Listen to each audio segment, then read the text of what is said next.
And another thing I was thinking of too is so yeah, obviously it's going to be a big budget show.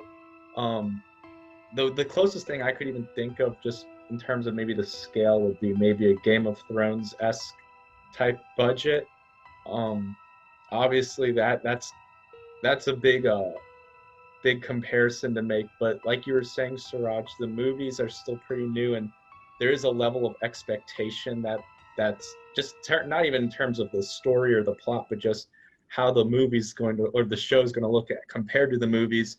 Um, it's not easy to necessarily make all this on the big screen. So do y'all have any kind of concerns or how this may even go about?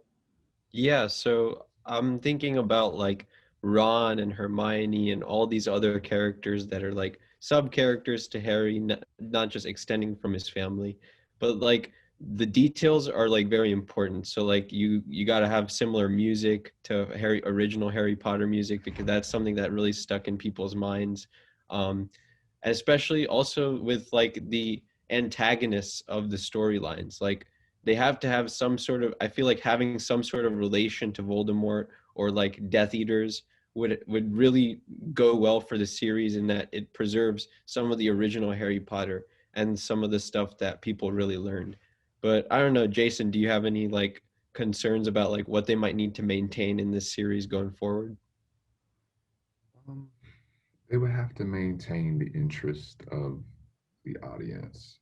I think if they go back too far, doing a prequel that's irrelevant to the main storyline, you might lose people before they even air the show.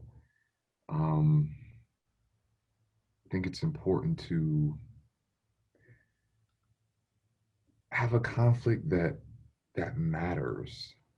I think the Grindelwald series suffers from sort of like a step down sort of theory in my mind is that like Grindelwald isn't as powerful seemingly as Voldemort in the movie. So it's important to like that's my fear is that if we do something that isn't related to the main storyline, it won't have the impact that it could. And um, yeah, I just hope it's not a what could have been instead of uh, what could be. So Yeah, I think it's interesting when you talk about the stakes kind of, yeah, being in the movies. Obviously, a lot of the time movies have these really epic high stakes where it's almost the fate of the world matters, and then you possibly will then have a TV show. It's almost a spin-off or offshoot, and you sometimes do run into the issue, I think, where the stakes may not seem as high just because how many times can you get like the stakes really that high without it seem like every other few years in this universe or in any universe really you have these near catastrophic moments in time. So yeah, I think that will kind of just also go with what kind of plot the show takes, if it is going to be familiar faces or if it's more an offshoot farther, uh, bit farther removed from the movies and the books. So I think that's all interesting to take into consideration.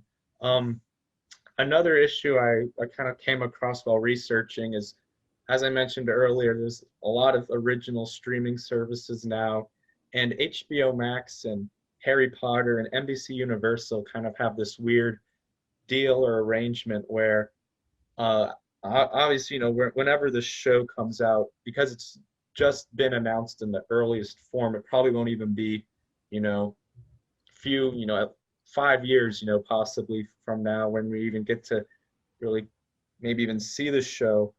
Um, but NBC Universal has a deal which ends in 2025. So maybe by the time this show comes out, the deal will be over. But basically all the movies are no longer on HBO Max. They were only on for a few months and then they got taken off and put on NBC Universal.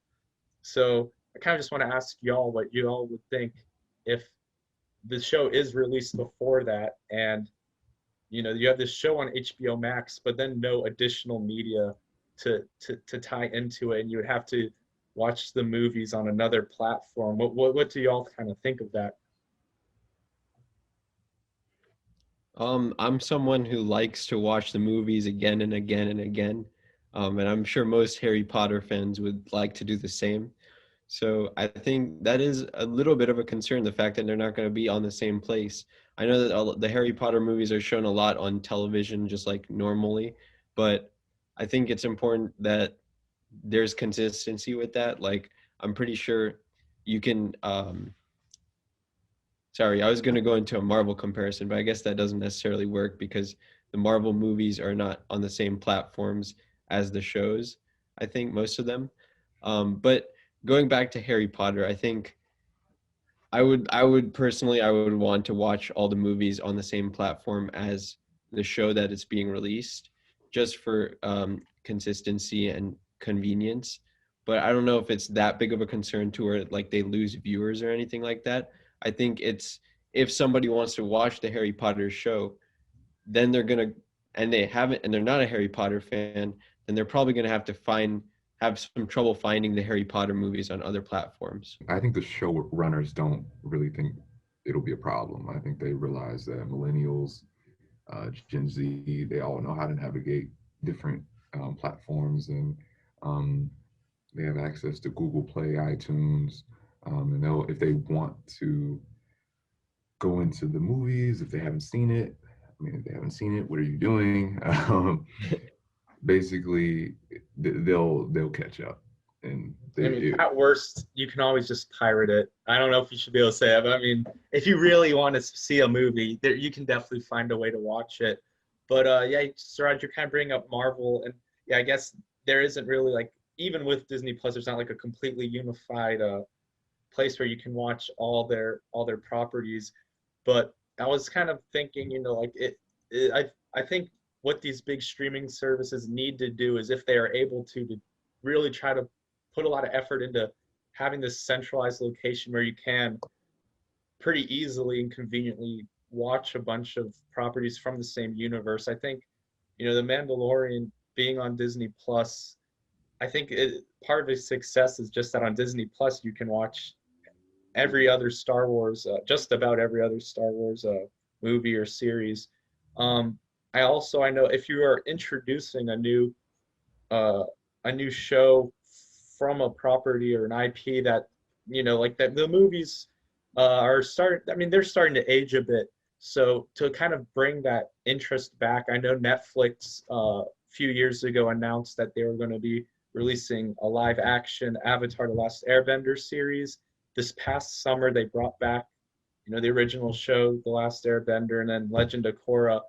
And it set a Netflix record. I think The Last Airbender was on Netflix top 10 for 60 days or something ridiculous, which is 2 months, which, you know, normally it's just something will be on the top 10 for the week it releases and then kind of vanish. So I think it really, like, there is a lot of power in that to kind of revive an interest.